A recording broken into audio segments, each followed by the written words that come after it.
সংগ্রামী সাথী ও বন্ধুগণ, আপনারা জানেন যে সরকারি কর্মচারীরা দীর্ঘ 10.5 বছর পর্যন্ত একটা পে স্কেলের অপেক্ষায় আছে, কখন একটা পে স্কেলের গেজেট হবে।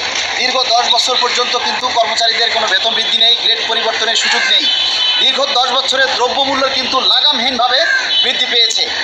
এই অবস্থায় এসে যখন জাতীয় নবম পে কমিশন তাদের চূড়ান্ত রিপোর্ট সরকারের হাতে তুলে দিয়েছে, সেই সময় এসে সরকারের যে নীতি নির্ধারক যারা রয়েছেন, সেই উপদেষ্টা পরিষদ থেকে জ্বালানি উপদেষ্টা গতকাল একটি বক্তব্যে বলেছেন যে পরবর্তী সরকার এসে বাস্তবায়ন করবে এবং এই সরকার, অন্তর্বর্তীকালীন সরকার, এই পে স্কেল বাস্তবায়ন করবে না। এই বক্তব্যের পরে সারা দেশের কর্মচারীদের মধ্যে কিন্তু রক্তক্ষরণ হচ্ছে।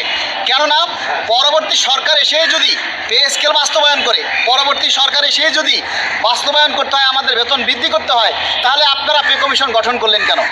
পরবর্তী সরকার এসেই তো পে কমিশন গঠন করতে পারে। আমরা এই বক্তব্যের তীব্র প্রতিবাদ এবং নিন্দা জ্ঞাপন করছি।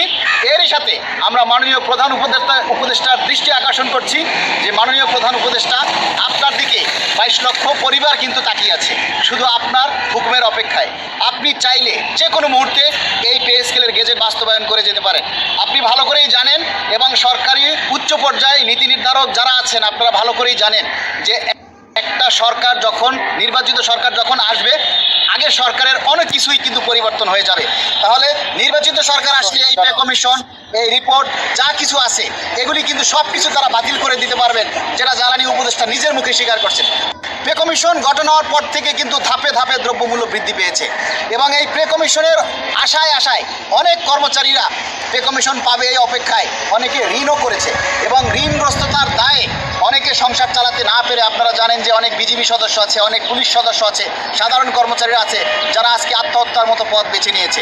আমরা এই আত্মহত্যার দায় বা এই জিনিসগুলি আমরা চাই না যে আমাদের মধ্যে থেকে কোনো কর্মচারী আত্মহত্যা করুক। আমরা এই যে আত্মহত্যা যে সমস্ত পরিবারগুলি করেছে, সেই পরিবারের দায়ভার সরকারকে বহন করতে হবে। আজকে সারা দেশে কিন্তু বিক্ষোভ কর্মসূচি চলছে। আমরা চাই শান্তিপূর্ণভাবে এই দাবি বাস্তবায়ন হোক।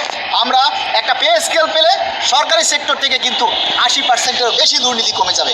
আর যদি এই পে স্কেল বাস্তবায়ন না হয়, তাহলে সরকারি সেক্টরগুলোতে দুর্নীতির পরিমাণ কিন্তু আরও দ্বিগুণ হারে বেড়ে যাবে।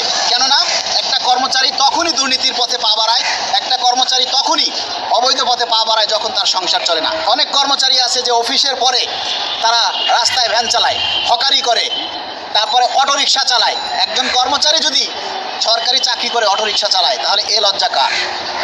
আমরা এই কাজগুলি থেকে মুক্তি পেতে চাই। আমরা শান্তিপূর্ণভাবে রাষ্ট্রের উন্নয়নের চাকা সচল রাখতে চাই, সরকারকে সহযোগিতা করতে চাই। আমরা মাননীয় প্রধান উপদেষ্টার আবারও দৃষ্টি আকর্ষণ করছি, আপনি অনতিবিলম্বে পে স্কেলের গেজেট জারি করুন। ধন্যবাদ সবাইকে।